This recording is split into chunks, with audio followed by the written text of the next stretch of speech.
ஒப்படைக்கிறேன். நாளையே முடிசூட்டும் விழா. தயாராக இரு. மன்னா, இப்பெல்லாம் நல்லவங்களுக்கு காலமே இல்லை பாட்டி. பொய் சொல்றவன், ஏமாத்துறவன், திருடுறவன் இவனுக்கு தான் நல்லா இருக்கானுங்க. அடா நீ ஏப்பா அப்படி நினைக்கிற? உட்காரு, இன்னும் கதை முடியல. மறுநாள் முடிசூட்டு விழாவில் என்ன நடந்தது தெரியுமா?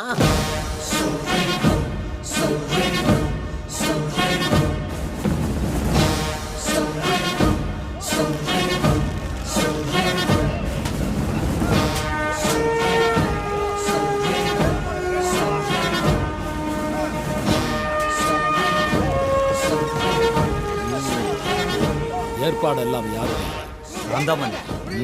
கட் அவுட் எப்படி? பிரம்மாண்டம் பிரம்மாண்டம் பிரம்மாண்டம் மிக பிரம்மாண்டம்.